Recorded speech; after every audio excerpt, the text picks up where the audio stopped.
السوشيال ميديا هو عالم مليان بالريلز والفيديوهات القصيرة والفيديوهات الطويلة، محتوى تافه، محتوى مفيد ومحتوى متنوع. وللأسف أغلبنا دلوقتي ما بيعرفش يسيطر على نفسه منها. تلاقي نفسك طالع من التويتر داخل على الفيسبوك، طالع من الفيسبوك داخل على التيك توك، طالع من التيك توك داخل على اليوتيوب. وللأسف دلوقتي محدش بيعرف يسيطر على نفسه بسببهم. بقى في تطبيقات كتيرة ومتنوعة وأنواع كتيرة من تضييع الوقت. عندك الفيسبوك، الانستجرام، التيك توك، التويتر، اليوتيوب. وزاد على ده كله هو الريلز او الفيديوهات القصيرة. دي اكبر مصيبة موجودة في العالم حاليا، وللأسف محدش عارف يسيطر عليها ولا حد عارف يطلع عنها. وكل ده كان بسبب التيك توك.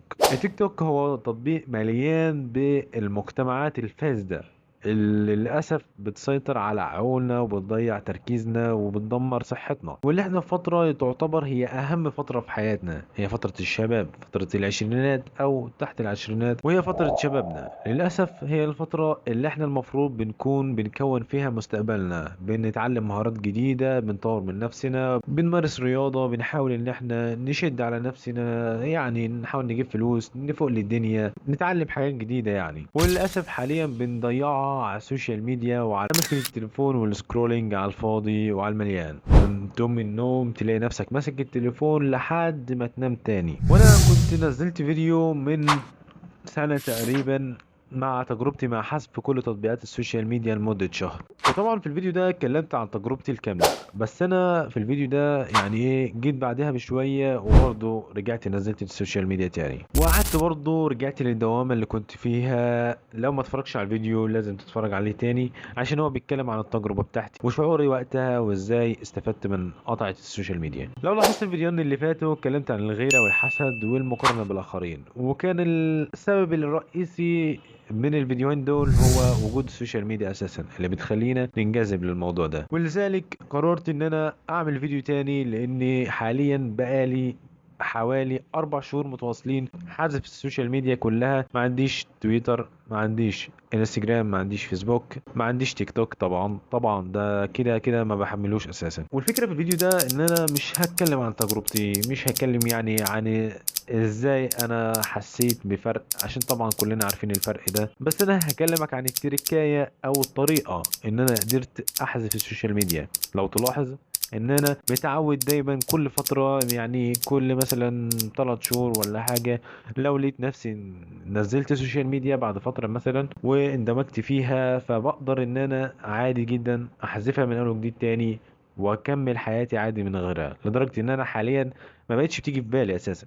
يعني انا لو حذف السوشيال ميديا دلوقتي مستحيل اساسا يجي لي شعور الرغبه ان انا افكر ان انا افتح التطبيقات دي تاني. وده طبعا كان مبني على تجارب عملتها قبل كده في كذا حاجه. فاهم حاجه، اول خطوه لازم تبقى عارفها وهي التجربه. لازم تجرب ان انت تبعد عن السوشيال ميديا بشكل تدريجي. ممكن مثلا تبدا باسبوع، اسبوعين من على السوشيال ميديا، 3 اسابيع، شهر. وده طبعا كان بيساعدني لدرجه ان انا اصبحت دلوقتي ان انا بقدر استغنى عن اي حاجه حرفيا. دلوقتي عود نفسك على الاستغناء، ان انت تقدر تستغنى عن اي حاجه في ثانيه. مش محتاج ان انت مثلا تتاثر بيها او تبقى منجذب جامد ليها. وده على فكره مش هيساعدك في حته السوشيال ميديا بس، هيساعدك في اي خطوه انت بعد كده خدتها وحبيت ان انت تستغنى عنها او تبعد عنها. هتقدر ويبقى عندك مثلا ايه زي شعور ان انت تقدر تستغنى عن الحاجه. تاني طريقه او تاني نصيحه لازم اقدمها لك، وهي انك لما تقرر مثلا ان انت تحذف السوشيال ميديا دلوقتي، لازم تاخد القرار في وقتها واحذف السوشيال ميديا في ثواني. قررت مثلا وانت قاعد كده جات لك يعني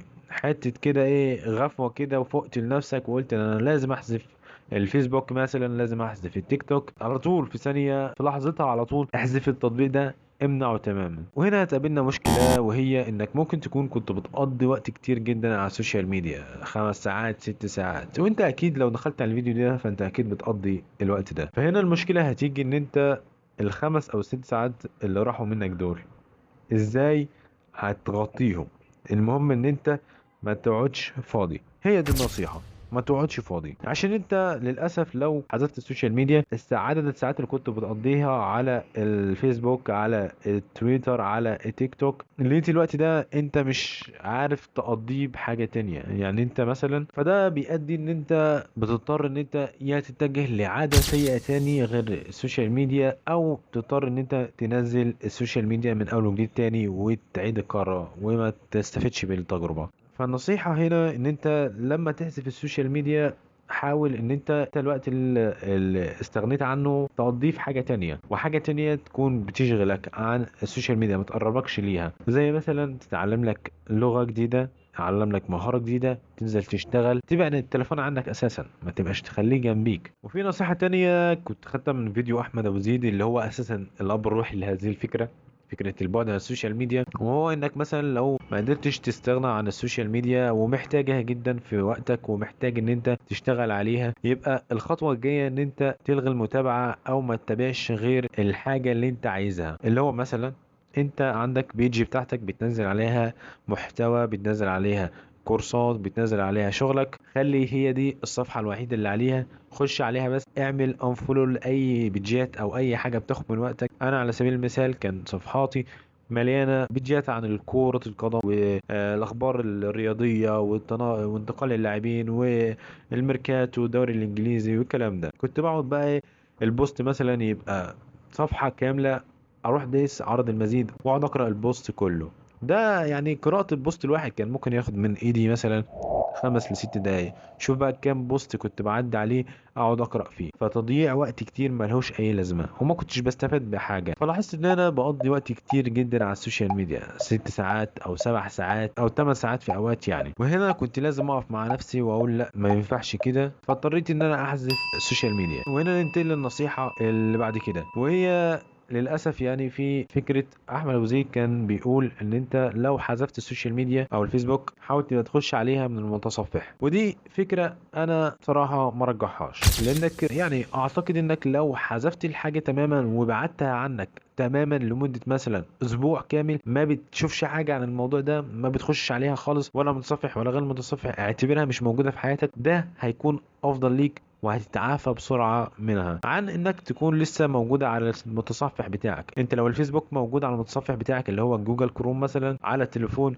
انت تقدر في ثواني تخش على التليفون وتعمل سكرول تاني وتلاقي نفسك دخلت في الدوامة هي. نصيحة بعد كده، ما توهمش نفسك ان انت بتتابع محتوى حلو ومحتوى مفيد وتقول لي لا انا بتابع محتوى مفيد. هو طبعا في محتوى مفيد وكل حاجه على النت، بس يكون بعقل والجزء اللي انت تستفيد منه. وانت مثلا مش هتتفرج على فيديو مثلا او 10 فيديوهات ل10 محتوى مفيد في اليوم وتقول لي لا انا كده بتفرج على محتوى مفيد. انت بتتفرج على محتوى مفيد، بس هل بتستفيد منه كله؟ لا طبعا. انت ممكن بتكون بتستفيد من اول فيديو واخر فيديو بس، اللي هو اول حاجه شفتها واخر حاجه شفتها. الجزء الفراغ اللي في النص ده كله انت للاسف ما بتركزش معاه وما بتستفيدش منه. فالافضل ان انت تركز على ان انت مثلا في اليوم الواحد تتفرج على فيديو واحد، فيديوهين بالكتير، فيديوهين من المحتوى المفيد، تنميه ذات مثلا، اي حاجه مهمه يعني تفيدك، تقدر عادي تتفرج عليها، بس ما كترش في عدد الساعات على التليفون. لانك لو كترت عدد الساعات على التليفون معنى كده ان انت بتقضي وقت كتير، وبعد كده هتلاقي نفسك بتضيع وقت اكتر. فدي النقطة المهمة جدا برضو اللي لازم تاخد بالك منها. وطبعا بجد مش عايز اقول لك قد ايه انت هتفرق معاك الموضوع ده، بصراحة هو فرق معايا جدا. انا متعود دايما ان انا احذف السوشيال ميديا كل فترة، وبالاخص الفيسبوك، لان انا يعني انستجرام والتيك توك بصراحة ما بحبهمش ومش بحملهم اساسا. اما الفيسبوك فهو ده المعضلة بالنسبة لي، بضيع عليه وقت كتير جدا فبحذفه تماما. وفي الوقت اللي انا بحذفه ده هو بتبقى افضل فترة في حياتي حرفيا، مفيش ضغط، مفيش توتر، مفيش تضييع وقت، مفيش اهمال، في تركيز، في حيويه للجسم، في وعي بذاتك، انت واعي لدنيتك، واعي بيومك. انا كنت في ايام مش عارف النهارده ايه، لدرجه ان انا شايف الايام كلها شبه بعض، انا نايم ماسك التليفون قاعد على التليفون نايم وبس، ده اللي بعمله. فالنصيحه صدقني الموضوع هيفرق معاك جدا لازم تجرب التجربة دي. واهم حاجة اشغل نفسك بالمفيد والمهم، ودايما اعرف ان انت المضارع اللي انت بتعيشه هو اللي بيبني المستقبل بتاعك. المستقبل مش هيتبني لوحده، انت صدقني المسؤول عن كل اختياراتك وكل التحديات اللي هتواجهها. فحبيت ان انا اتكلم في الفيديو ده اركز اكتر عن ازاي تقدر تحذف السوشيال ميديا، مش تجربتي. انا تجربتي حكيتها في الفيديو اللي فات. اكيد طبعا الاستفادة كبيرة وكل الناس عارفة الاستفادات اللي بتحصل لك من السوشيال ميديا وعارفة الاضرار اللي بتحصل لك، بس ازاي تاخد الخطوة هي دي المعضلة. اهم نصيحة اشغل نفسك باي حاجة. لازم تبقى مضغوط ومنشغل في الدنيا وفي التعلم والتطوير من نفسك، ودايما خليك قريب من ربنا. وما تنساش تقول لي رأيك في الكومنتات على كل حاجة بعملها. اشوفك في فيديو جديد. سلام.